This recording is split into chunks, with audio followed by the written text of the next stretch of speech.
പാലമേൽ ഗ്രാമപഞ്ചായത്ത് വികസനകാര്യ standing committee chairman തെരഞ്ഞെടുപ്പിൽ സിപിഎമ്മിന് അട്ടിമറി വിജയം. ഗ്രാമപഞ്ചായത്ത് കോൺഗ്രസ് ഭരിക്കുന്നത് സ്വതന്ത്രന്റെ പിന്തുണയിലാണ്.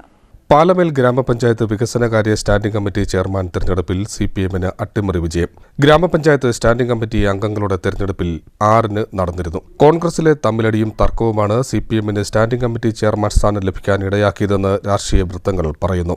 വികസനകാര്യത്തിൽ സിപിഎം 2, കോൺഗ്രസ് 3, ആരോഗ്യ വിദ്യാഭ്യാസത്തിൽ കോൺഗ്രസ് 3, സിപിഎം 2, ക്ഷേമകാര്യത്തിൽ സിപിഎമ്മിന് 2, കോൺഗ്രസ് 2 എന്നിങ്ങനെയായിരുന്നു സ്റ്റാൻഡിംഗ് കമ്മിറ്റി അംഗങ്ങളുടെ നില.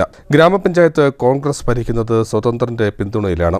LDF 9, UDF 9, NDA 2, സ്വതന്ത്രൻ 1 എന്നിങ്ങനെയാണ് ഗ്രാമപഞ്ചായത്തിലെ കക്ഷിനില. സ്വതന്ത്രനായ നിലവിലെ വൈസ് ചെയർമാനായ ധർമ്മപാലന്റെ പിന്തുണയിലാണ് കോൺഗ്രസ് ഭരിക്കുന്നത്. വെള്ളിയാഴ്ച രാവിലെ നടന്ന സ്റ്റാൻഡിംഗ് കമ്മിറ്റി ചെയർമാൻ തെരഞ്ഞെടുപ്പിൽ കോൺഗ്രസിന് യഥാസമയം നാമനിർദ്ദേശ പത്രിക സമർപ്പിക്കാൻ സാധിക്കാതെ വന്നതിനാൽ സിപിഎം ചെയർമാൻ തെരഞ്ഞെടുപ്പിൽ വിജയിക്കുകയായിരുന്നു.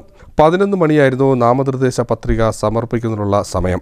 കോൺഗ്രസിൽ പേരുകൾ സംബന്ധിച്ചുണ്ടായ തർക്കമാണ് ഇവർ പരാജയപ്പെടാൻ കാരണം. ഗ്രാമപഞ്ചായത്ത് വളപ്പിൽ കോൺഗ്രസ് നേതാക്കളും പ്രവർത്തകരും തമ്മിൽ രൂക്ഷമായ വാക്കേറ്റം നടന്നു. സ്റ്റാൻഡിംഗ് കമ്മിറ്റി ചെയർമാൻമാരായി സിപിഎമ്മിലെ S. രാധിക, K. ദിലീപ്, സൗമ്യ രാജേഷ് എന്നിവർ തെരഞ്ഞെടുക്കപ്പെട്ടു. CDNet news, Charummood.